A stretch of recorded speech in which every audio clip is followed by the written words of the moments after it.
तो हम उस निशाने पर जा रहे हैं। हमारा जो दृष्टिकोण है, हमारी जो सोच है, हमारी जो आशा है, वो स्वर्गीय घर की तरफ है, जो स्वर्गीय यरूशलेम है। और उसकी कल्पना संसार के लोगों के पास में है ही नहीं, इसलिए वो यहाँ के घर के लिए लड़ते भिड़ते मरते कुटते रहते हैं, है ना। धन्यवाद, वहां कोई मंदिर नहीं है, क्योंकि सर्वशक्तिमान प्रभु परमेश्वर और मेमना उसका मंदिर है। वहां परमेश्वर ही है, मतलब वो पूरी जगह मंदिर के समान ही है। आमीन, हालेलुया।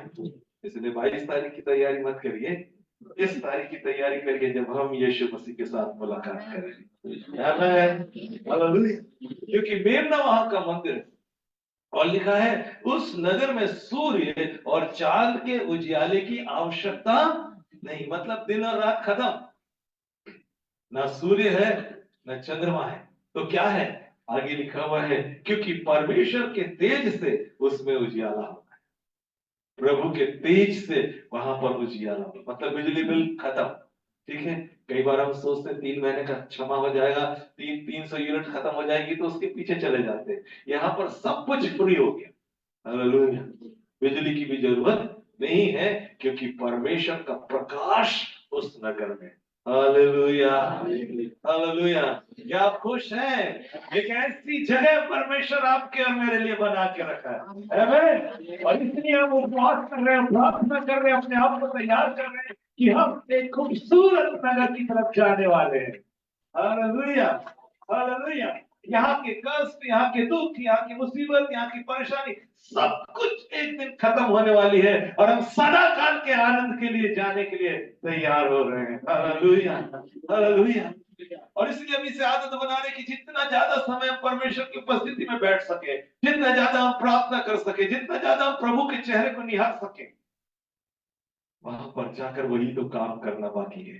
Hallelujah, hallelujah, hallelujah. कई बार कुछ कुछ चीजें लोग सपनों में देखते हैं, और बाद में जब वहां पहुंचते तो बोलते हैं अरे मैंने तो ये सपने में देखा। लेकिन जब आप प्रार्थना में यहाँ कुछ देखते हैं, जब आप वहां होंगे तो बोलेंगे अरे ये तो मैंने पहले देख चुका हूं। Hallelujah, hallelujah. तो आप पहले देख के रखिए स्वर्ग को, ताकि जब आप स्वर्ग में जाएं तब कह सकेंगे परमेश्वर धन्यवाद, इसको तो आपने पृथ्वी पर ही मुझे दिखा दिया था। हालेलुया। क्योंकि वो एक कल्पना नहीं है, स्वर्ग एक कल्पना नहीं है, स्वर्ग एक वास्तविकता है, जहां पर हमको और आपको जाना है। हालेलुया।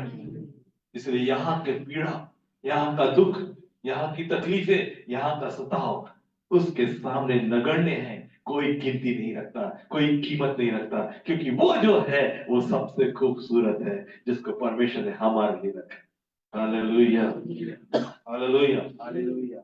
तो परमेश्वर का वचन हमको बताता है कि ये वो दर्शन है जो किसी व्यक्ति को मिल गया तो वो उसके पीछे हो लेता है, फिर वो कभी विश्वास से हटता नहीं।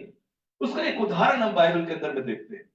जब आप इब्रानियों की पत्री को पढ़ते हैं, इब्रानियों की पत्री उसका 11वां अध्याय, और 11वें अध्याय की हम 8 पद से आगे को पढ़ते हैं, तो यहां पर लिखा हुआ है विश्वास ही से अब्राहम जब बुलाया गया तो आज्ञा मानकर ऐसी जगह निकल गया जिसे मिरास में लेने वाला था, और वह ना जानता था कि मैं किधर जाता हूं। विश्वास से अब्राहम निकल गया, वो परमेश्वर ने कहा मैं तुझे भेज रहा हूं प्रतिज्ञा के देश में, तू जा। और उसको ये नहीं मालूम है कि वो प्रतिज्ञा का देश कैसा है, लेकिन फिर भी वो विश्वास से उस देश में, उस देश को देख रहा है, उस देश की ओर जा रहा है। तब आगे लिखा हुआ है विश्वास ही से उसने प्रतिज्ञा किए हुए देश में, पराए देश में, विश्वास ही से उसने प्रतिज्ञा किए हुए देश में, पराए देश में परदेसी के समान रहकर इसहाक याकूब समेत जो उसके साथ उसकी प्रतिज्ञा के वारिस थे तंबुओं में वास किया। उसने विश्वास के साथ परदेश में रहकर विश्वास किया कि मैं उस देश में जाऊंगा जो देश परमेश्वर मेरे लिए रखा। Hallelujah, hallelujah. तो आगे लिखा है क्योंकि वह उस स्थिर नींव वाले नगर की बाट जो रहा था। हालेलुया। वो स्थिर नींव वाले नगर की बाट जो रहा था, जिसका रचने वाला और बनाने वाला परमेश्वर है। Hallelujah, hallelujah. यहां से अब्राहम निकला है, मालूम नहीं है कहां जाना है, लेकिन परमेश्वर पर उसने भरोसा किया है, क्योंकि परमेश्वर ने उसे एक नींव वाले नगर में भेजने के लिए परमेश्वर ने उसे वादा किया है, और वो उस नींव वाले नगर को विश्वास से देख रहा है, और विश्वास से देखकर उसके पीछे चल रहा है। तो चलते समय उसको परदेसी होने का एहसास हो रहा है कि मैं परदेश नगर में हूं। ठीक यही बात हमारे साथ भी है। हम भी उस नींव वाले नगर की तरफ देख रहे हैं, जिसकी नींव दिखती है। क्या कभी कोई नींव को देख सकता है? नहीं देख सकता, लेकिन परमेश्वर अब्राहम को नींव दिखा रहे हैं, परमेश्वर यूहन्ना को नींव दिखा रहे हैं, परमेश्वर हमको भी नींव दिखा रहे हैं कि तुमको मैं नींव वाले नगर में लेकर जाने वाला हूं। Hallelujah, hallelujah. पड़ोसी को हाथ मिलाकर बोलिए, ये नींव वाला नगर है जहां हमको जाना है। उसकी 12 नींवें हैं, और उन पत्थरों से बनी हुई, जिसको यूहन्ना ने देखा, अब्राहम ने देखा, हम भी देख रहे हैं। हालेलुया। हमारी आंखें भी खुली हो, हम भी उस नींव वाले नगर की तरफ देखें। आमीन, हालेलुया। सो आप एक बेशकीमती चीज को जो आपके सामने रखी है, कल्पना करें कि वो कितनी खूबसूरत है जो परमेश्वर ने आपके और मेरे लिए रखी। Hallelujah, hallelujah, hallelujah. यदि आपसे ये कहा जाए ये हीरा रखा है, ये 1 महीने बाद आपको मिलने वाला है, लेकिन ये सोना रखा है जो आपको कल मिलने वाला है, आप किसको लेना पसंद करो?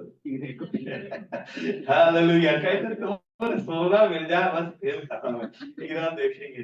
लेकिन मेरे प्रियो, मैं आपको बताना चाहता हूँ, परमेश्वर ने हीरा आपके लिए रखा है, परमेश्वर ने आपके लिए महमूद रखा है, लेकिन थोड़ा इंतजार है, थोड़ा इंतजार है।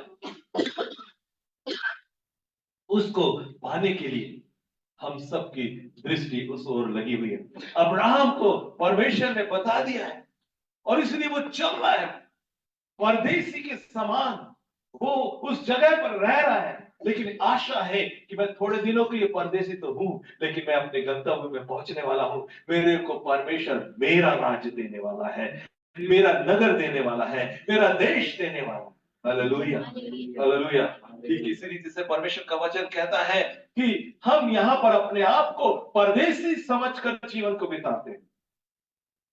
हम यहाँ पर किराए के मकान में जैसा हमारा जीवन बिता रहे हैं, क्योंकि हमारा अपना घर परमेश्वर यीशु बना रहे हैं। Hallelujah, hallelujah. तो वो नींव वाले घर की तरफ देख रहा है, वो नींव वाले स्थिर नींव वाले नगर की बाट जोता, जिसका रचने वाला और बनाने वाला कौन है? परमेश्वर। हम उस नगर की तरफ देख रहे हैं जिसको बनाने वाला परमेश्वर है। मेरे प्रियो, जब हमारा दृष्टिकोण बदलता है, हमारी चाल ढाल बदल जाती है, हमारे तौर तरीके बदल जाते हैं। अब्राहम ने उस नींव वाले नगर को देखा, और इसलिए वो विश्वास से चलता रहा, और जब वो